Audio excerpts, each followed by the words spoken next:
కవిత నుంచి కనిమొళి వరకు జైలు జీవితం గడిపిన మాజీ సీఎంల పిల్లలు. తెలంగాణ మాజీ సీఎం కేసీఆర్ కూతురు కవిత నుంచి తమిళనాడు మాజీ సీఎం కరుణానిధి కూతురు కనిమొళి వరకు చాలా మంది జైలు జీవితాన్ని గడిపారు. ఆసక్తికర విషయం ఏంటంటే జైలుకెళ్లిన మాజీ సీఎంల పిల్లల్లో కొందరు ఆ తర్వాత రాజకీయంగా ఎదిగి ముఖ్యమంత్రులుగా మారారు. ఢిల్లీ మద్యం కుంభకోణం కేసులో అరెస్టైన తెలంగాణ మాజీ సీఎం కేసీఆర్ కూతురు కల్వకుంట్ల కవిత ఎట్టకేలకు జైలు నుంచి విడుదలయ్యారు. దాదాపు 5 నెలల జైలు జీవితం తర్వాత ఆమెకు బెయిల్ లభించింది. దేశ అత్యున్నత న్యాయస్థానం సుప్రీంకోర్టు ఆమెకు షరతులతో కూడిన బెయిల్ మంజూరు చేసింది. ఇలా తమ పార్టీ నాయకురాలు జైలు నుంచి విడుదల కావడంతో బీఆర్ఎస్ నాయకులు సంబరాలు జరుపుకుంటున్నారు. స్వయంగా కవిత మిఠాయిలు పంచారు. ఇలా కవిత లిక్కర్ స్కామ్ లో అరెస్ట్ అవ్వడం నుంచి ఇప్పటి వరకు ఆసక్తికర పరిణామాలు చోటు చేసుకున్నాయి. కవిత మాజీ సీఎం కేసీఆర్ కూతురు కావడంతో ఈ వ్యవహారంపై ప్రజల్లోనూ తీవ్ర చర్చకు దారితీసింది. కేసీఆర్ కూతురే కాదు, ఇప్పటి వరకు దేశంలోని అనేక రాష్ట్రాల మాజీ సీఎంల పిల్లలు కూడా జైలుకెళ్లారు. తండ్రి అధికారాన్ని అడ్డం పెట్టుకుని అడ్డుగోలుగా సంపాదించాలనే ఆరోపణలతో చాలా మంది జైలుకెళ్లారు. మరికొందరి అరెస్టుకు వేర్వేరు కారణాలు ఉన్నాయి. ఏది ఏమైనా తండ్రులు రాజకీయాలను శాసించే స్థాయిలో ఉన్న బిడ్డలు జైలుకెళ్లకుండా ఆపలేకపోయారు.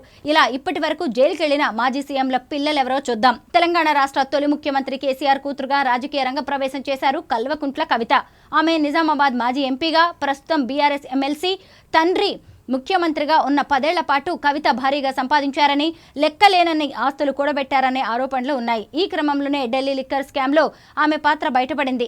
దేశవ్యాప్తంగా సంచలనం సృష్టించిన ఈ స్కామ్లో కవిత కీలక పాత్ర పోషించారంటూ ఈడీ, సీబీఐ గుర్తించాయి. దీంతో పలుమార్లు ఆమెను విచారించిన కేంద్ర దర్యాప్తు సంస్థలు చివరకు అరెస్టు చేశాయి. ఆంధ్రప్రదేశ్ మాజీ ముఖ్యమంత్రి, వైసీపీ అధినేత వైఎస్ జగన్మోహన్ రెడ్డి కూడా గతంలో ఇలాగే అరెస్ట్ అయ్యారు. ఉమ్మడి ఆంధ్రప్రదేశ్కు ఆయన తండ్రి వైఎస్ రాజశేఖర రెడ్డి 2 సార్లు ముఖ్యమంత్రిగా పనిచేశారు. ఆ టైంలో తండ్రి అధికారాన్ని అడ్డం పెట్టుకుని భారీగా అక్రమాస్తులు కూడబెట్టినట్టు జగన్ పై ఆరోపణలు ఉన్నాయి. అయితే తండ్రి వైఎస్ఆర్ అకాల మరణం తర్వాత కాంగ్రెస్ పార్టీతో విభేదించి బయటకు రావడంతో జగన్ అక్రమాస్తుల వ్యవహారంపై యాక్షన్ ప్రారంభమైంది. ఆయన అక్రమాస్తులపై దర్యాప్తు జరిపిన సీబీఐ 2012లో అరెస్టు చేసింది. చాలా కాలం ఆయన జైలు జీవితాన్ని గడిపారు. తమిళనాడు మాజీ ముఖ్యమంత్రి కరుణానిధి కూతురు కనిమొళి కూడా జైలు జీవితాన్ని గడిపారు. దేశంలోనే అతిపెద్ద కుంభకోణాల్లో ఒకటైన 2G స్పెక్ట్రమ్ కేసులో ఆమెను అరెస్టు చేశారు. ఆనాటి కమ్యూనికేషన్స్, ఇన్ఫర్మేషన్ టెక్నాలజీ మంత్రి రాజాతో కలిసి ఈమె అవినీతికి పాల్పడినట్టు సీబీఐ ఆరోపించింది. దీంతో 2011లో ఆమెను సీబీఐ అరెస్టు చేసింది. చాలా కాలం తిహార్ జైల్లో ఉన్న ఈమె బెయిల్పై విడుదలయ్యారు. జార్ఖండ్ మాజీ సీఎం శిబు సోరెన్ తనయుడు హేమంత్ సోరెన్ తండ్రి రాజకీయ వారసత్వాన్ని కొనసాగిస్తున్నారు. ప్రస్తుతం హేమంత్ జార్ఖండ్ ముఖ్యమంత్రిగా ఉన్నారు.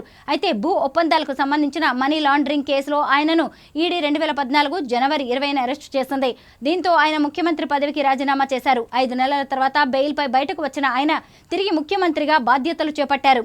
ఇలా పలువురు మాజీ సీఎంల పిల్లలు వివిధ కేసుల్లో అరెస్ట్ అయ్యారు. ఆసక్తికర విషయం ఏంటంటే జైలుకు వెళ్లి వచ్చిన తర్వాత వైఎస్ జగన్ ఏపీ ముఖ్యమంత్రి అయ్యారు.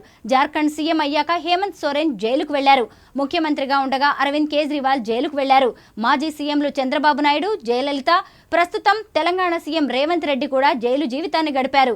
జమ్మూ కాశ్మీర్ మాజీ సీఎంలు ఫరూక్ అబ్దుల్లా, ఆయన కొడుకు ఒమర్ అబ్దుల్లా, మెహబూబా ముఫ్తీ 370 ఆర్టికల్ రద్దు సమయంలో గృహ నిర్బంధంలో ఉన్నారు.